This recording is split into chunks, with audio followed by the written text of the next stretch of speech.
আপনারা আমাদের এই মানববন্ধনের এই কর্মসূচি থেকে অবগত হয়েছেন যে আমরা কী জন্য এখানে দাঁড়িয়েছি। শুধু মানববন্ধন নয়, আমরা বারবার বলছি সংশ্লিষ্ট মন্ত্রণালয়, প্রবাসী কল্যাণ মন্ত্রণালয় থেকে শুরু করে নিয়ে সংযুক্ত আরব আমিরাতের দূতাবাস, সৌদি আরব দূতাবাস, অন্তর্বর্তীকালীন সরকারের সংশ্লিষ্ট মন্ত্রণালয়, প্রধান উপদেষ্টা যিনি আমাদের সকলের সর্বজন শ্রদ্ধেয় ডক্টর মোহাম্মদ ইউনূস স্যার, ওনার কাছে এবং মানবাধিকার আন্তর্জাতিক যে সংস্থাগুলো রয়েছে সেগুলোতে আমরা লিখিত কিছু বক্তব্য আমরা দিব, স্মারকলিপি দিব, প্রেস নোট দিব।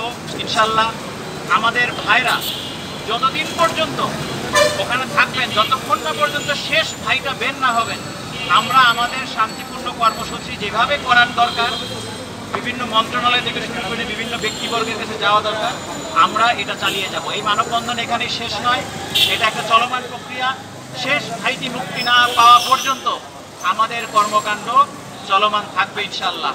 ইনশাল্লাহ আমাদের ওই ভাইয়েরা যেদিন মুক্তি পাবেন, যেদিন এয়ারপোর্টে আসবেন এই দেশে বিজয়ের বেশে, আমরা সেদিন আর তাদেরকেও মুক্তিযোদ্ধা হিসেবে, প্রবাসী মুক্তিযোদ্ধা হিসেবে আমরা তাদেরকে এয়ারপোর্টে ইনশাল্লাহ বরণ করব।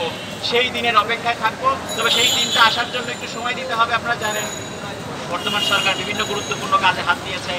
আমাদের এই ছাত্র জনতার বিপ্লবটা নষ্ট করে দেওয়ার জন্য অনেকেই চক্রান্ত করছে। এর মধ্যেও ওনারা এই বিষয়ে কিছুটা বিবৃতি দিয়েছেন যে ভাইদেরকে তারা মুক্ত করবেন, কিন্তু সেটা তো দ্রুততার সাথে হয়। এই জন্য আমরা মাঠে আছি ইনশাল্লাহ। আমরা সরকারকে বারবার মনে করিয়ে দিতে পারি যে আমরা মাঠে আছি, আপনারা এই জিনিসটা ত্বরান্বিত করুন, দ্রুত করুন। আমরা আমাদের ভাইদেরকে দেখতে চাই। ওনারা বিজয়ের বেশে আসবেন, শুধু এটা না, ওনারা মুক্তি পাওয়ার পর ওনারা যেন ওই দেশে আবার যে যেই কাজ করছিলেন সেই কাজে যেন নিয়োগ পেতে পারেন, এই পদক্ষেপটাও নিতে হবে। তা না হলে কিন্তু তাদেরকে সাধারণ খবর আওতায় এনে তাদেরকে ওই দেশ থেকে বের করে দিতে পারে, বড় একটা আর্থিক ক্ষতির মুখে পড়তে পারেন। তাদেরকে ওইভাবে পুনর্বাসন করাটা দেরিও হতে পারে। আমাদের ভাইয়েরা সসম্মানে তারা তাদের কাজে যোগদান করে। আপনারা এই বৈষম্য বিরোধী নাগরিক সমাজ যা আজকে প্রেস ক্লাবের সামনে এসেছেন, এর তো একটা আহ্বায়ক কমিটি আছে, এবং কারা আপনারা আছেন একটু নামগুলো জোরে জোরে বলেন, কারা কারা এখানে? আমাদের এই আহ্বায়ক কমিটিতে আমি এম রহমতুল্লাহ আপনার আছি, আমাদের আরেকজন ভাই আছেন ইমরান কাজল ভাই, আমাদের সাথে আছেন হাফিজ, আছে রাকিবুজ্জামান, আছে সাংবাদিক এনামুল হক আবির ভাই, তারপর আমাদের শাহরিয়ার ভাই রয়েছেন, আমরা প্রাক্তন নৌবাহিনী কর্মকর্তা শাহরিয়ার ভাই রয়েছেন। তো আমরা আমাদের এই কমিটিকে আরো বড় করব, আরো বড় পরিসরে ইনশাল্লাহ যেন সরকারের কাছে আমরা জিনিসটা জানাতে পারি। সরকারের সাথে আমরা দ্রুত একটা বৈঠক করারও পরিকল্পনা করছি, যেন আমরা বৈষম্য বিরোধী নাগরিক সমাজের তরফ থেকে আমরা সরকারের কাছে আমাদের দাবিটা জানাতে পারি।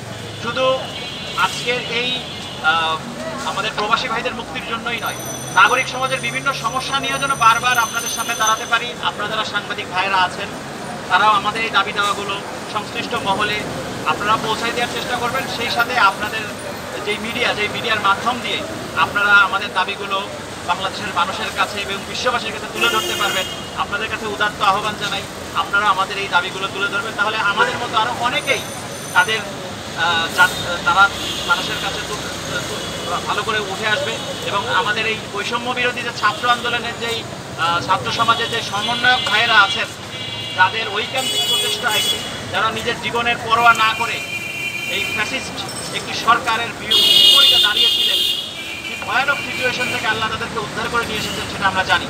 তো আমরা আমাদের সেই বৈষম্য বিরোধী ছাত্র সমাজের সমন্বয়ক ভাইদেরও দৃষ্টি আকর্ষণ করছি সাংবাদিক ভাইদের মাধ্যমে, যে আপনারাও এই বিষয়ে আওয়াজ তুলুন, যেন আমাদের সেই প্রবাসী ভাইরা দ্রুত মুক্তি পায়, এবং আমাদের পাশে এসে তাদেরকেও দাঁড়ানোর জন্য অনুরোধ করব। এটা একটা অরাজনৈতিক প্ল্যাটফর্ম, আমরা নাগরিকদের সমস্যা নিয়ে কথা বলবো, আমাদের বাংলাদেশি ভাইদেরকে নিয়ে কথা বলবো, এবং এটা আমরা বলেই যাবো ইনশাল্লাহ।